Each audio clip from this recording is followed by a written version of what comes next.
Hello guys, welcome at our YouTube channel. आज की video में हम पढ़ेंगे 11th क्लास की हिस्ट्री का चैप्टर नंबर 10th, जिसका नाम है मूल निवासियों का विस्थापन। इस चैप्टर का इंग्लिश में नाम है डिस्प्लेसिंग इंडिजिनस पीपल्स। इस चैप्टर के जो है आज हम पढ़ने वाले हैं मोस्ट इम्पोर्टेंट क्वेश्चन। इस वीडियो के अंदर हम पढ़ेंगे 1 मार्क्स के MCQ क्वेश्चन, 2 मार्क्स के क्वेश्चन और 3 मार्क्स के क्वेश्चन आज हम इस वीडियो में कवर करेंगे। ये आपके चैप्टर का पार्ट फर्स्ट है। तो गाइस स्टार्ट करते हैं हम अपनी आज की वीडियो। तो सबसे पहले अपना क्वेश्चन देख लेते हैं। फर्स्ट क्वेश्चन जो है हमारा कौन सा है, क्योंकि हम जो अभी पढ़ने वाले हैं पहले हम पढ़ेंगे मोस्ट इम्पोर्टेंट 1 मार्क्स के MCQ क्वेश्चन, फिर सेकंड मार्क्स के क्वेश्चन को हम पढ़ेंगे। आपका क्वेश्चन नंबर फर्स्ट है, आयरलैंड, न्यूजीलैंड और ऑस्ट्रेलिया में सेटलर शब्द का प्रयोग किसके लिए किया जाता था। तो 4 ऑप्शन दे रखे हैं आपको, डच के लिए, फ्रांसीसी के लिए, या फिर ब्रिटिश लोगों के लिए, या पुर्तगाल के लोगों के लिए। तो आयरलैंड और न्यूजीलैंड और ऑस्ट्रेलिया में जो सेटलर शब्द का प्रयोग किया जाता था वो किया जाता था ब्रिटिश लोगों के लिए। इसका जो राइट आंसर आएगा आपका हो जाएगा ऑप्शन खा राइट आंसर। चलते हैं नेक्स्ट क्वेश्चन पे अपने। नेक्स्ट क्वेश्चन है हमारा, लातीनी शब्द ऑस्ट्रेल का अर्थ निम्न में से क्या होता है। यानी कि लातीनी भाषा का एक शब्द है जिसका नाम है ऑस्ट्रेल, उसका अर्थ क्या है। का आपको दे रखा वानर, गांव, दक्षिण या फिर समुंदर। तो लातीनी शब्द जो ऑस्ट्रेल है उसका अर्थ होता है दक्षिण। तो आपका राइट आंसर जो आएगा वो जाएगा गा। आते हैं थर्ड क्वेश्चन पे। हम अपने थर्ड क्वेश्चन है हमारा, ऑस्ट्रेलिया की राजधानी निम्न में से कौन सी है। यानी कि 4 राजधानियों के जगहों के नाम दे रखे हैं, उनमें से आपको ऑस्ट्रेलिया की राजधानी को सिलेक्ट करना है। कहाँ दे रखा है आपको, सिडनी, कैनबरा, मेलबर्न या पर्थ। जो ऑस्ट्रेलिया की राजधानी जो है वो है कैनबरा। आपका जो राइट आंसर है वो है खा। नेक्स्ट जो आपका क्वेश्चन है, नेक्स्ट क्वेश्चन है, टेरा न्यूलियस शब्द का अर्थ क्या है। यानी कि एक शब्द है टेरा न्यूलियस नाम का, उसका अर्थ बताना आपको। फर्स्ट पॉइंट दे रखा आपको, जो किसी की नहीं। सेकंड दे रखा मूल निवासी, आबादकार या फिर सभा स्थल। तो जो टेरा न्यूलियस जो वर्ड है इसका अर्थ है जो किसी की नहीं है। जो किसी की नहीं है इसका अर्थ है टेरा न्यूलियस का। आपका का राइट आंसर है। नेक्स्ट क्वेश्चन है आपका, राष्ट्रीय क्षमा याचना दिवस कब मनाया जाता है। उसकी तारीख आपको बतानी है। 26 मई को, 5 जून को, 1 अप्रैल को या 15 जनवरी को। तो इसका राइट आंसर आएगा आपका ऑप्शन का 26 मई। नेक्स्ट क्वेश्चन पे चलते हैं अपने। नेक्स्ट क्वेश्चन है हमारा, उत्तरी अमेरिका के मूल निवासियों ने अपना इतिहास लिखना कब शुरू करा था। आपको ये बताना है। तो आपको क्वेश्चन का जो का दे रखा है पॉइंट वो है सन 1740 में, 1761 में, 1760 में या 1861 में। तो जो मूल निवासी थे अमेरिका के लोग थे उन्होंने अपने इतिहास के बारे में लिखना शुरू करा था 1740 में। इसका राइट आंसर हो जाएगा आपका का। चलते हैं नेक्स्ट क्वेश्चन पे। तो गाइज हमारा नेक्स्ट क्वेश्चन है क्वेश्चन नंबर 7, केबोट न्यू फाउंडलैंड कब पहुंचा। यानी कि केबोट नाम के एक व्यक्ति थे, वो एक जगह पे पहुंचे थे जिस जगह का नाम था न्यू फाउंडलैंड। तो यही बताना आपको केबोट नाम के व्यक्ति इस जगह पे कब पहुंचे थे। आपको ऑप्शन जो दे रखा है वो दे रखा है 1497 में, दे रखा है सन 1498 में, या सन 1530 में, या सन 1860 में। तो केबोट नाम के व्यक्ति थे वो न्यू फाउंडलैंड पहुँचे थे 1497 में। आपका राइट आंसर जो आएगा वो हो जाएगा ऑप्शन का। नेक्स्ट जो आपका क्वेश्चन है वो है, क्यूबेल एक्ट कब पास हुआ। एक एक्ट था जिसका नाम था क्यूबेल एक्ट, उसका आपको सन बताना वो कब पास हुआ था। कहा दे रखा आपको 1474 में, या फिर 1773 में, 1781 में या 1782 में। तो आपका जो क्यूबेल एक्ट नाम का एक्ट था, ये एक जो पास हुआ था ये हुआ था 1774 में। इसका का जो है आपका राइट आंसर हो जाएगा। आते हैं क्वेश्चन नंबर 9 पे। सिडनी कहाँ है। सिडनी एक जगह है, उस जगह को आपको बताना है वो जगह कहाँ पर स्थित है। ऑप्शन का जो दे रखा आपको दे रखा अमेरिका, रूस में, ब्रिटेन में या फिर ऑस्ट्रेलिया में। जो सिडनी नाम की जो जगह है वो स्थित है ऑस्ट्रेलिया में। आपका घा जो है वो राइट आंसर हो जाएगा।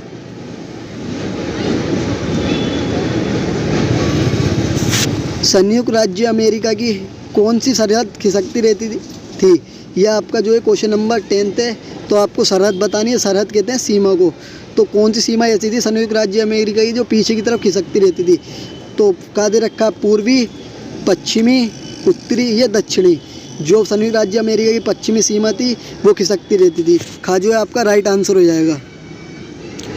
अब गाइस स्टार्ट करते हैं अपने मोस्ट इम्पोर्टेंट 2 मार्क्स के क्वेश्चन। तो सबसे पहला जो क्वेश्चन है हमारा वो है सेटलर या आबादकार का क्या अर्थ है। ये को मिस्टेक टाइप हो गया, ये क्या है। सेटलर या आबादकार का क्या अर्थ है, यानी कि एक शब्द है जिसे सेटलर भी कहा जाता है और आबादकार भी कहा जाता है। इसका अर्थ बताना आपको क्या होता है।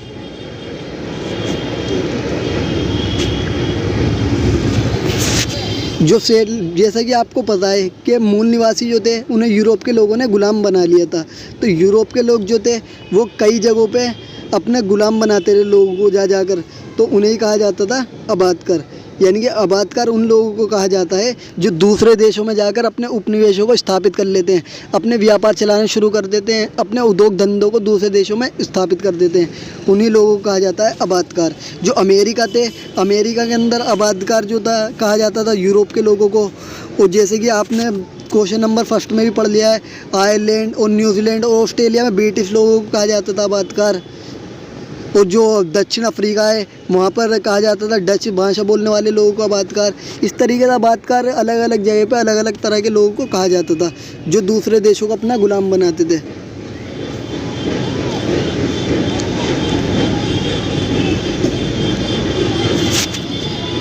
सेकंड क्वेश्चन है आपका टेरा न्यूलियस क्या है। यानी कि ये जो थी एक तरीका था, ये रूल जो बनाया था ये बनाया था यूरोप के लोगों ने। यूरोप की जो सरकार थी वो कहती थी अमेरिका की जगहों को कि वो जगह जो है वो किसी की भी नहीं है, यानी कि उस पर किसी का भी अधिकार नहीं है। ना तो अमेरिका की जगह पे हमारा अधिकार है या ना ही अमेरिका की जगह पे अमेरिका के मूल निवासियों का अधिकार है।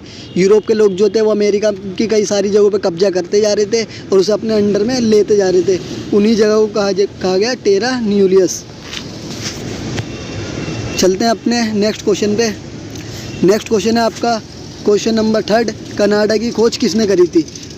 जो कनाडा नाम का आज के टाइम पर बहुत बड़ा देश है उसकी खोज करी थी जोक कार्टियर नाम के एक व्यक्ति ने। और इन्होंने खोज जो करी थी वो करी थी 1535 ईस्वी में कनाडा की खोज। जो कनाडा वर्ड जो है जो ये लिया गया है वो कनाडा नाम की एक भाषा से लिया गया है। जो कनाडा शब्द जो है ये इस तरीके से लिया गया है, जो कनाडा जगह है वहाँ पे जो पुराने टाइम पर लोग रहते थे, मूल निवासी रहते थे, उनकी भाषा का एक शब्द था कनाडा। उस कनाडा शब्द से ही जो कनाडा शब्द की उत्पत्ति हो गई है, यानी कि उसे ट्रांसलेट करके अब कनाडा रख दिया कनाडा से। नेक्स्ट क्वेश्चन है आपका, ये भी बहुत मोस्ट इम्पोर्टेंट क्वेश्चन है। आपको बताना मूल बाशिंदों से क्या समझते हैं। तो मूल बाशिंदे के लो या फिर नेटिव के लो, इंग्लिश में आपके कभी कभार क्वेश्चन आ सकता है नेटिव, या फिर हिंदी में आएगा आपका मूल बाशिंदे। तो मूल बाशिंदे उन लोगों को कहा जाता है जो उसी स्थान पर रह रहे हैं जहाँ पर वो पैदा हुए हैं। यानी कि जैसे कि एग्जांपल के तौर पर आप समझ सकते हैं अमेरिका के जो लोग थे जो पुराने टाइम से अमेरिका में ही रह रहे थे, अमेरिका में ही उन्होंने जन्म लिया है, तो अमेरिका के उन्हीं लोगों को कहा गया मूल निवासी। जो यूरोप के लोग थे, यूरोप के लोग उन लोगों के लिए प्रयोग करते थे ये शब्द जहाँ पे वो कब्जा कर लेते यूरोप के लोग। जैसे कि यूरोप के लोगों ने अमेरिका में कब्जा करा और अमेरिका में रहने वाले लोगों को कह दिया यूरोप के लोगों ने मूल निवासी या फिर मूल बाशिंदे या फिर नेटिव। आप कोई सा भी वर्ड यूज़ कर सकते हैं, तीनों वर्डों का मतलब एक ही है। उत्तरी अमेरिका में बाहर से आने वाले व्यापारी किन वस्तुओं के व्यापार में रुचि रखते थे। यानी कि जो यूरोप के और बाहर के देश आके अमेरिका में रहने लग गए थे वो किन किन व्यापार को ज़्यादा करना पसंद करते थे। तो सबसे पहले जो थे बाहर के लोग जो थे वो अमेरिका में सोना प्राप्त करना चाहते थे। वो मानते थे अमेरिका के अंदर बहुत सारा सोना है, वो चाहते थे अमेरिका का सोना वो निकालें और उसे दूसरे देशों में बेचकर अमीर हो जाएँ। दूसरा जो वो उनका कारण था व्यापार करने का, बाहर के लोग जो आ रहे थे अमेरिका में वो मछली के लिए आ रहे थे ताकि मछलियाँ वो वहाँ से लें और यूरोप के देशों में बेचें। वो रोएदार खाल के लिए आ रहे थे ताकि रोएदार खाल मिल जाए उन्हें और उसका वो व्यापार कर सकें। आते हैं अपने नेक्स्ट क्वेश्चन पे। नेक्स्ट क्वेश्चन है हमारा, अमेरिका के मूल निवासियों का यूरोप के प्रति क्या दृष्टिकोण था। यानी अमेरिका में जो पुराने टाइम से लोग रह रहे थे वो यूरोप के लोगों को कैसा मानते थे। ये बताना है इसके अंदर। तो जो मूल निवासी थे वो यूरोप के लोगों से नफरत करते थे, यानी कि घृणा करते थे। वो मानते थे कि यूरोप के लोग जो हैं वो बहुत ज़्यादा लालची हैं, वो अमेरिका के लोगों को लूटते हैं, उन्हें धोखा देते हैं, उनसे ज़बरदस्ती काम करवाते हैं और उन्हें पैसे भी नहीं देते। वो कहते थे ये बहुत ज़्यादा लालची लोग हैं और धूर्त लोग हैं, ये हमें पागल बनाकर हमें लूटते हैं। तो इस तरीके से आप कह सकते हैं कि यूरोप के लोगों से नफरत करते थे मूल निवासी। नेक्स्ट क्वेश्चन है हमारा, 1934 का रजिस्ट्रेशन एक्ट क्या था? ये ऐसा एक्ट था जो कि मूल निवासियों के लिए बनाया गया था। जो कुछ लोग थे ऐसे जो बहुत ज़्यादा पढ़े लिखे थे, उस टाइम पे ज़्यादा जानकारी वाले थे, अमेरिका के अंदर आए थे, जो वो चाहते थे कि मूल निवासियों को अपने नागरिक अधिकार मिलने चाहिए ताकि कोई भी उनका शोषण ना कर सके। इसलिए मूल निवासी जो थे अमेरिका के, उन्हें उनके नागरिक अधिकार दिलाने के लिए एक एक्ट आया था। उस एक्ट को ही कहा गया 1934 का रजिस्ट्रेशन एक्ट। और ये जो एक्ट जो बना था, इसके अंदर एक और रूल था। इस रूल के द्वारा जो मूल निवासी थे वो अपनी भूमि को क्रय विक्रय कर सकते थे, यानी कि बेच भी सकते थे किसी को अपनी भूमि, और दूसरों से उनकी भूमि खरीद भी सकते थे। अब ये वाला जब एक्ट आ गया था, उसकी वजह से मूल निवासियों को ऋण भी मिलने लग गया था, यानी कि उधार भी मिलने लग गया था, ताकि वो अपना विकास कर सकें। तो ये था हमारा 1934 का एक्ट। आते हैं क्वेश्चन नंबर 8 पे। क्वेश्चन नंबर 8 है हमारा, हेनरी रोनाल्डस कौन था? इसके बारे में बताना है आपको। तो ये जो थे एक बहुत ज़्यादा बड़े इतिहासकार रहे हैं। इन्होंने हमें बताया कि ऑस्ट्रेलिया के इतिहास को किस तरीके से लिखना है, किस तरीके से उसे एक्सप्लेन करना है। जो हेनरी रोनाल्डस नाम के व्यक्ति थे, इन्होंने एक रचना भी करी थी। इनकी रचना का नाम है why we were not told. इसके अंदर इन्होंने बताया कि ऑस्ट्रेलिया का समाज कैसा था और किस तरीके से लोगों ने अपना जीवन जिया है। आते हैं गाइस अपने नेक्स्ट क्वेश्चन पे। नेक्स्ट क्वेश्चन है हमारा, बहुसंस्कृतवाद का क्या अर्थ है, या फिर बहुसंस्कृतवाद से क्या आशय है? तो आपको यही बताना है। तो सबसे पहले आपको पता होना चाहिए बहुसंस्कृतवाद होता क्या है। ये दो शब्दों से मिलकर बना है। बहु का मतलब होता है बहुत सारी, और संस्कृतिवाद का मतलब होता है बहुत सारी संस्कृतियाँ।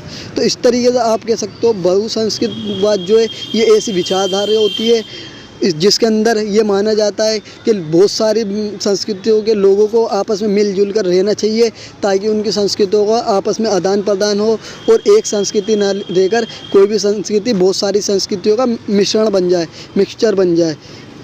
तो गाइस इसे ही कहते हैं हम बहुसंस्कृतवाद, यानी कि कई सारी संस्कृतियों का आपस में मिल जाना बहुसंस्कृतवाद कहलाता है।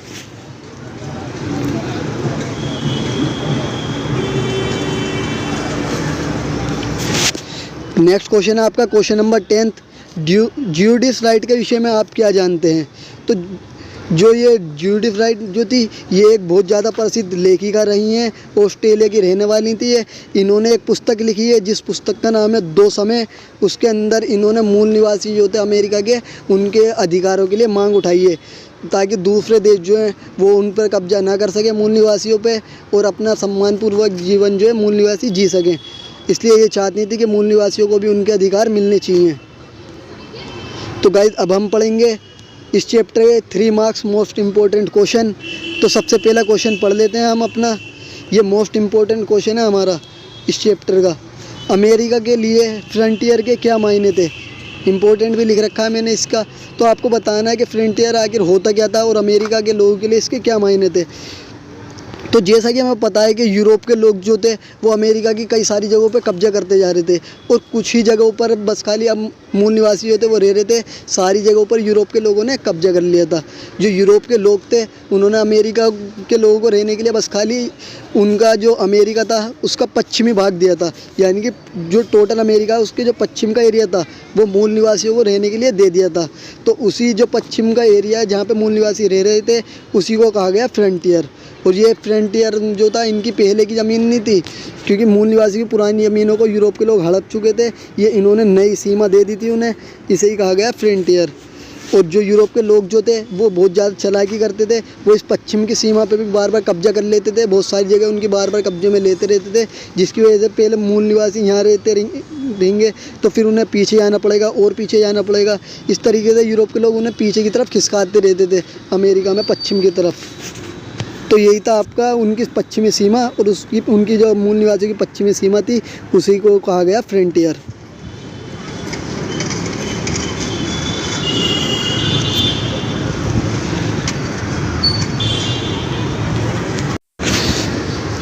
तो गाइस हमारा नेक्स्ट जो क्वेश्चन है, क्वेश्चन नंबर सेकंड, वो है इतिहास की किताबों में ऑस्ट्रेलिया के मूल निवासियों को क्यों शामिल नहीं किया गया। यानी कि जो बहुत सारी कंट्री की हिस्ट्री की बुक हैं, इतिहास की बुक हैं, उसके अंदर मूल निवासियों के बारे में ज़्यादा बातें बताई नहीं गई हैं। तो वही बताना आपको क्यों नहीं बताई गई दूसरे देशों की हिस्ट्री की बुकों में मूल निवासियों के बारे में बातें। तो सबसे पहला जो इसका कारण है वो ये है कि लोगों का मानना है कि मूल निवासी जिस स्थान पर रह रहे हैं वो वहाँ नहीं जन्मे हैं। यानी कि उनका जन्म तो कहीं और हुआ है, बस खाली वो अमेरिका में आकर रहने लग गए, पहले वो कहीं और जन्मे थे। बहुत सारे लोग ऐसे हैं जो ये मानते हैं कि वो एक बहुत बड़े लंबे पुल से होकर आए हैं और उस पुल का नाम है, एक बहुत बड़े पुल से आए हैं मूल निवासी, और उस जगह जिस जगह से वो आए हैं वो उस जगह का नाम है गुयाना। इसका मतलब ये है कि जो ऑस्ट्रेलिया के मूल निवासी हैं, लोग ये मानते हैं कि वो वहाँ पे पैदा नहीं हुए जहाँ पे वो रह रहे हैं ऑस्ट्रेलिया के मूल निवासी, बल्कि वो एक गुयाना नाम की एक जगह है, वहाँ से आए हैं वो। जो बहुत सारे लोग ऐसे हैं जो ऑस्ट्रेलिया के जो पुराने टाइम के लोग हैं उन्हें कहते हैं एबोरिजिनीज। इस नाम से जो है बहुत सारे लोग जो ऑस्ट्रेलिया के पुराने लोगों को बुलाते थे। जो ऑस्ट्रेलिया जो है उसके अंदर जो ज़्यादातर लोग जो थे वो बस खाली उत्तर की तरफ रहते थे, और उत्तर की तरफ रहते थे, और आसपास का जो बस खाली कोने कोने का एरिया है ऑस्ट्रेलिया का, वहाँ रहते थे जो ये लोग थे। लोग जो थे ये मानते हैं बाहर के लोग के मूल निवासी जो है वो वहाँ पे जन्मे नहीं हैं जहाँ पे वो रह रहे हैं, बल्कि वो किसी दूसरी जगहों से आके वहाँ पे रह रहे हैं। इसलिए उनका इतिहास भी किसी को कुछ नहीं पता उनके बारे में, ना ही वो पढ़े लिखे थे, जो उन्होंने अपने बारे में बताया भी नहीं, इसलिए ना ही उनकी अच्छी ऐसी भाषाएँ थी जो दूसरे लोग उनके बारे में समझ सकते, उनकी भाषा को और लिख सकते। इस तरीके से आप कह सकते हो कि वो कहीं और से आए थे इसलिए नहीं लिखा गया उनका इतिहास, या फिर उनकी भाषाएँ अच्छी नहीं थी, लोगों को समझ में नहीं आई इसलिए नहीं लिखा गया, या फिर उन्होंने खुद ही अपना इतिहास लिखने पर मजबूर नहीं किया किसी को, ना ही वो चाहते थे कि उनका इतिहास लिखा जाए। तो गाइस अब आते हैं अपने नेक्स्ट क्वेश्चन पे। नेक्स्ट क्वेश्चन है हमारा, दक्षिणी और उत्तरी अमेरिका के मूल निवासियों के बीच फ़र्कों से संबंधित किसी भी बिंदु पर टिप्पणी लिखिए। यानी कि अमेरिका जो है वो दो भागों में डिवाइड है, एक तो उत्तरी भाग है अमेरिका का, और दूसरा जो भाग है वो है दक्षिणी भाग।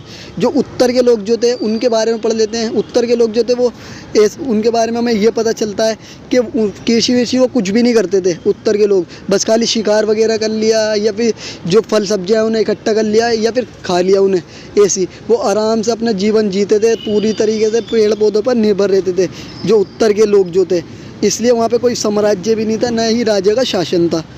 मगर जो दक्षिण के लोग जो थे वो थोड़े समझदार थे इनसे। दक्षिण के लोग जो थे वो कृषि कर लेते थे, कृषि से ही आपस में लेन देन करते थे कृषि का, जिससे उन्हें पैसे की भी बचत हो जाती थी, पैसा भी कमा सकते थे जो दक्षिण में रहने वाले लोग थे। अब व्यापार होता था वहाँ पे, लोग आदान प्रदान करते थे, इसलिए राजशाही के अंदर भी था वहाँ पे, और राजा का भी शासन हुआ करता था। इस तरीके से आप कह सकते हो दक्षिण के लोग समझदार थे, वो कृषि करते थे, वहाँ पे राजा का शासन भी चल रहा था। मगर दक्षिण में ना ही कृषि होती थी, ना कुछ होता था, ना ही राजा का शासन था। आते हैं अपने नेक्स्ट क्वेश्चन पे।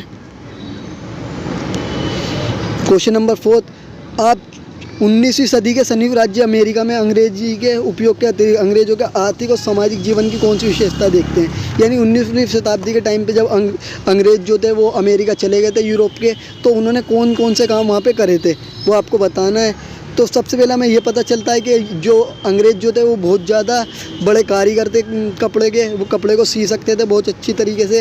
अंग्रेज लोग जो थे वो मुख्य व्यवसाय करते थे कृषि, यानी कि अंग्रेज लोगों ने वहाँ पे जाके कृषि करी अमेरिका में और ऑस्ट्रेलिया में।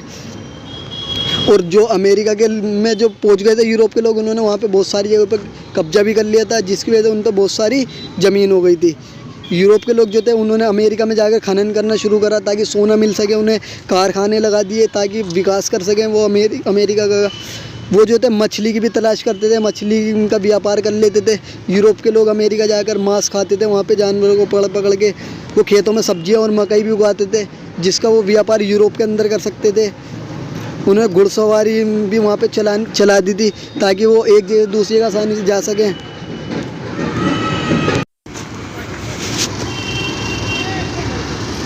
नेक्स्ट जो क्वेश्चन है हमारा, नेक्स्ट क्वेश्चन है, ऑस्ट्रेलिया के मूल निवासियों की प्रमुख विशेषताएं लिखिए। जो ऑस्ट्रेलिया के मूल निवासी जो थे वो बिल्कुल सादा जीवन जीते थे, और जो ऑस्ट्रेलिया के मूल निवासी थे वो जो ऑस्ट्रेलिया उसके कोने पे जो जगह हैं, उन्हीं कोने की जगह पर रहते थे, क्योंकि ऑस्ट्रेलिया का जो बीच का भाग जो था वो शुष्क था, जहाँ पे लोग आसानी से नहीं रह सकते थे। ऑस्ट्रेलिया के मूल निवासी होते ये थोड़ी बहुत कृषि भी कर लेते थे कभी कभार, ताकि इनका जो है जीवन आसानी से चलता रहे। वैसे तो फल सब्जी अपने लिए इकट्ठी कर लेते थे, जिसकी वजह से इनका जीवन चलता रहता था। जो ऑस्ट्रेलिया के लोग थे पुराने टाइम के, उन्हें कई लोग एबोरिजिनीज नाम से जानते हैं कई देशों के अंदर। और जो बहुत सारे लोग ऐसे हैं जो ये मानते हैं उनके बारे में कि ऑस्ट्रेलिया के लोग जो है वो वहाँ पे पैदा नहीं हुए जहाँ पे वो रह रहे हैं। ऑस्ट्रेलिया के मूल निवासियों की ये भी एक बहुत बड़ी विशेषता है कि लोग उन्हें कहते हैं कि वो कहीं और से आकर बसे हैं ऑस्ट्रेलिया में, मगर मूल निवासी जो हैं वो कहते हैं हम कहीं और से आकर नहीं बसे हैं, हम ऑस्ट्रेलिया में ही पैदाइशी रह रहे हैं, हमारा जन्म यहीं पे हुआ है। मूल निवासी जो है उनके 18वीं शताब्दी में लगभग ऑस्ट्रेलिया के अंदर 350 से लेकर 750 तक समुदाय थे, जिसकी वजह से इनकी आबादी भी बहुत ज़्यादा थी। जो ऑस्ट्रेलिया के लोग थे उनके अपने अपने समुदाय थे, और हर एक समुदाय की अपनी अपनी एक भाषा थी, और जिनमें से 200 भाषा आज के टाइम पे यूज़ की जा रही हैं ऑस्ट्रेलिया के अंदर। जो मूल निवासी थे ऑस्ट्रेलिया के वो ज़्यादातर तो उत्तर में ही रहते थे। हमें पता चलता है कि ऑस्ट्रेलिया के जो मूल निवासी थे वो ज़्यादातर तो उत्तर में रहते थे। उनकी जनसंख्या के बारे में ये पता चलता है कि उनकी 2.4% भाग है उनका आज के टाइम की ऑस्ट्रेलिया का जनसंख्या का। ऑस्ट्रेलिया की जनसंख्या वैसे भी ज़्यादा नहीं है, बहुत कम जनसंख्या है ऑस्ट्रेलिया की। तो ज़्यादातर ऑस्ट्रेलिया के जो मूल निवासी हैं या और लोग हैं वो ज़्यादातर समुद्र तट के पास ही रहते हैं, क्योंकि जो बीच का भाग जो वो सारा शुष्क है, जो लोगों के लिए बिल्कुल भी काम का नहीं है। आते हैं अपने नेक्स्ट क्वेश्चन पे। नेक्स्ट क्वेश्चन है हमारा क्वेश्चन नंबर 6। इतिहास की पुस्तकों में ऑस्ट्रेलिया के मूल निवासियों को क्यों शामिल नहीं किया गया है? तो इस क्वेश्चन को आप समझ सकते हो एक बहुत ईजी सी स्टोरी से। उस स्टोरी को आपको समझना होगा सबसे पहले। तो जैसा कि हमें पता है कि यूरोप के लोग जो थे वो अमेरिका के मूल निवासियों को और ऑस्ट्रेलिया के मूल निवासियों को अपना गुलाम बना रहे थे और उनसे ज़बरदस्ती काम करवा रहे थे, जिसकी वजह से मूल निवासी जो थे बहुत ज़्यादा परेशान थे। मगर फिर भी मूल निवासी उन्हें कुछ नहीं कहते थे।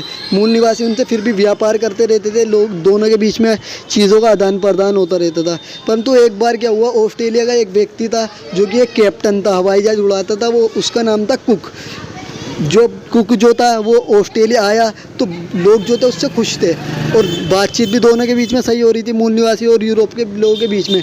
मगर एक मूल निवासी ने कुक नाम के एक यूरोप के कैप्टन की हत्या कर दी, उसे जान से मार दिया, जिसकी वजह से यूरोप के लोग जो थे वो बहुत ज़्यादा भड़क गए थे और उन्होंने दुश्मनी करनी शुरू कर दी थी ऑस्ट्रेलिया और अमेरिका के मूल निवासियों से, जिसकी वजह से यूरोप जो ऑस्ट्रेलिया के लोग थे उन्होंने इतिहास नहीं लिखा उनका ऑस्ट्रेलिया के लोगों के बारे में, क्योंकि वो नफ़रत करने लग गए थे ऑस्ट्रेलिया के लोगों से, क्योंकि उन्हें पता चल गया था कि कुक की जो हत्या करी है वो एक मूल निवासी ने करी है।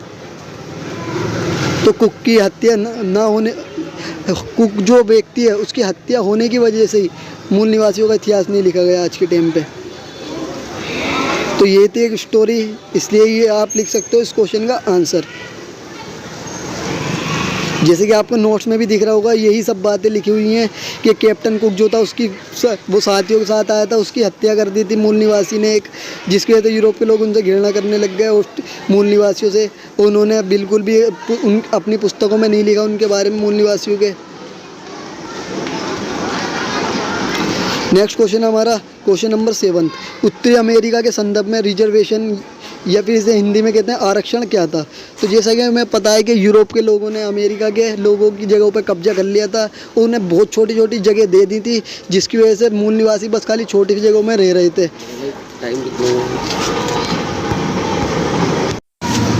जो ऑस्ट्रेलिया के मूल निवासी थे वो उन्हीं छोटी जगहों में रह रहे थे जिनको यूरोप के लोगों ने दिया था उन्हें मूल निवासियों को। तो जो छोटी सी जगह थी जिनके अंदर मूल निवासी रह रहे थे उन्हीं जगहों को कहा गया रिजर्वेशन या फिर आरक्षण।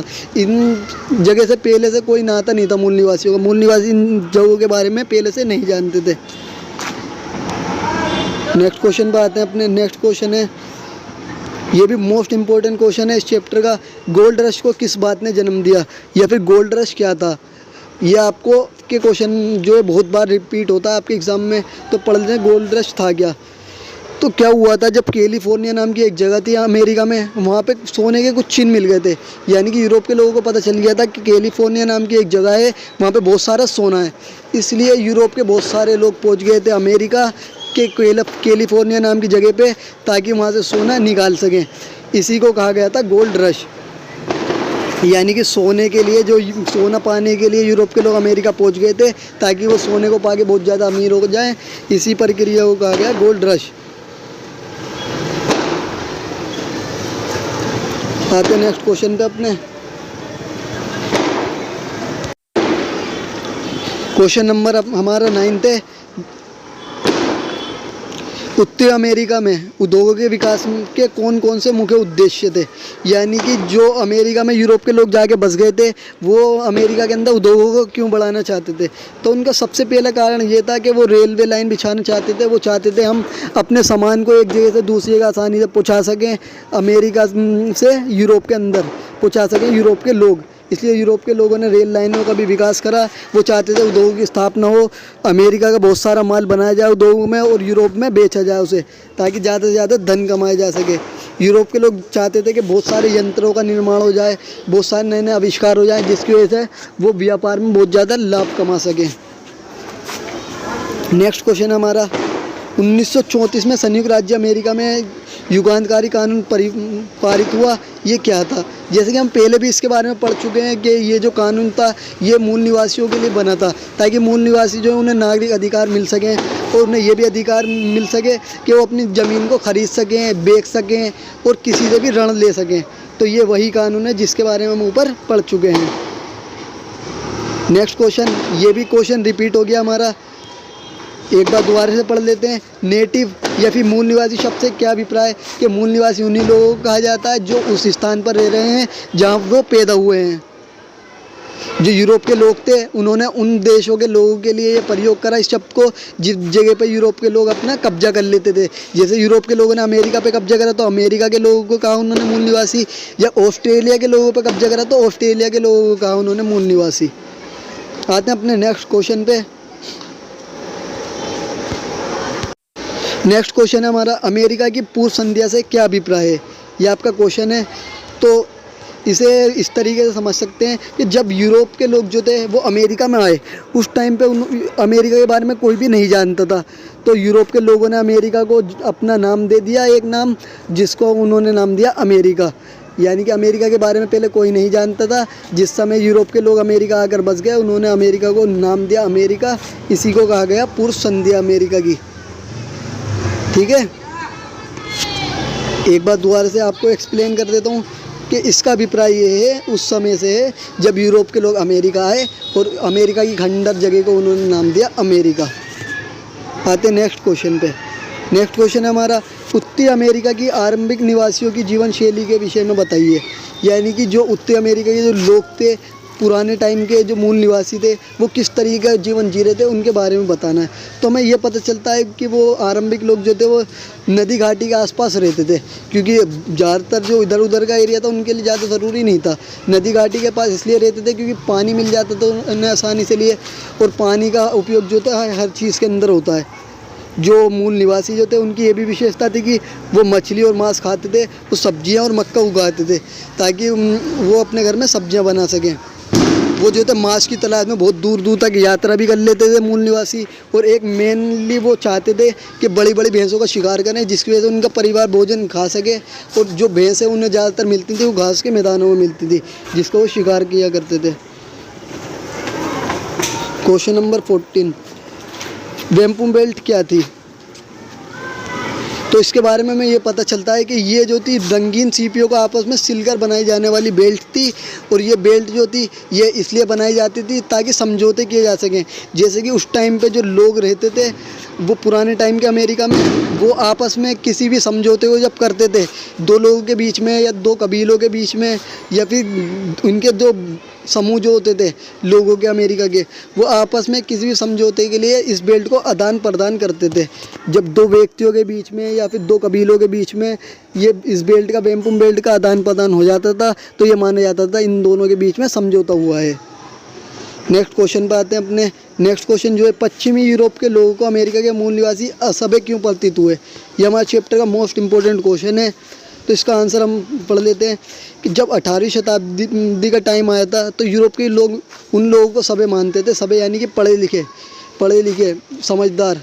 सभ्य का मतलब होता है, यूरोप के लोग जो थे 18वीं शताब्दी में उन लोगों को सभ्य मानते थे, यानी कि पढ़े लिखे समझदार मानते थे। जो लोग शहरीपन के आधार पर जीवन जी रहे थे, यानी कि शहरों में जीवन जी रहे थे। जो लोग जो थे पढ़ाई लिखाई करते थे, जिनका संगठित धर्म था, उनका कोई निश्चित धर्म हो, जिसको अपने धर्म के बारे में जानकारी हो। परंतु ये सारी खूबियाँ जो थी, इनमें से एक भी खूबी जो थी मूल निवासियों के अंदर नहीं थी। इसलिए यूरोप के लोग जो थे ये मानते थे कि वो अनपढ़ हैं, वो असभ्य हैं, उन्हें अपने बारे में कोई भी जानकारी नहीं है। इसलिए यूरोप के लोग कह देते थे मूल निवासियों को असभ्य व्यक्ति। आते नेक्स्ट क्वेश्चन पे अपने। नेक्स्ट क्वेश्चन है हमारा, यूरोपीय लोगों ने अमेरिका में अपनी ज़मीनों पर मुख्य रूप से कौन कौन सी फसलें उगाई? यानी कि जब यूरोप के लोग अमेरिका जाकर बस गए, उन्होंने कौन कौन सी फसलें उगाई और क्यों, ये भी कारण बताना है। तो सबसे पहले जो यूरोप के लोग थे, उन्होंने अमेरिका में जाकर 2 फसलें उगाई। उनमें सबसे पहली फसल थी धान, और दूसरी जो उनकी फसल थी वो कपास की फसलें थी। इसका कारण यही था इन फसलों को उगाने का, क्योंकि ये फसलें जो थी वहाँ नहीं उगाई जा सकती यूरोप में। अब अमेरिका में आकर यूरोप के लोग इन फसलों को उगा रहे थे और वहाँ जाकर यूरोप में वापस बेच रहे थे, जिसकी वजह से यूरोप के लोगों को बहुत ज़्यादा मुनाफा हो रहा था। नेक्स्ट क्वेश्चन है हमारा क्वेश्चन नंबर 17। यूरोपीय बागान मालिक लोग दक्षिण अमेरिका में दासों को काम क्यों लेना चाहते थे? यानी कि जब यूरोप के लोग जो थे उन्होंने कब्जा कर लिया था अमेरिका में, और वहाँ पे अमेरिका में अपने बड़े बड़े बागान बना लिए थे, तो वो लोगों को दास क्यों बना रहे थे? दास का मतलब था गुलाम। तो वो गुलाम क्यों बनवाना चाहते थे और क्यों उनसे काम करवाना चाहते थे गुलाम बनवा कर? तो इसका सबसे पहला कारण यही था कि अमेरिका का दक्षिण का प्रदेश है वो बहुत ज़्यादा गर्म जलवायु वाला प्रदेश है। वहाँ पे इतनी गर्मी होती है कि कोई भी आसानी से नहीं सह सकता। यूरोप के लोग जो थे वो अमेरिका की इस गर्मी को सह नहीं पा रहे थे, तो इसलिए वो चाहते थे कि वो अमेरिका के लोगों को या दूसरी जगहों के लोगों को गुलाम बनाएं और उनसे काम करवाएं, ताकि वो खुद गर्मी से बच सकें और बस खाली लाभ कमा सकें। तो गाइज़, आज की वीडियो में इतना ही। Thank for watching. Thank you, धन्यवाद।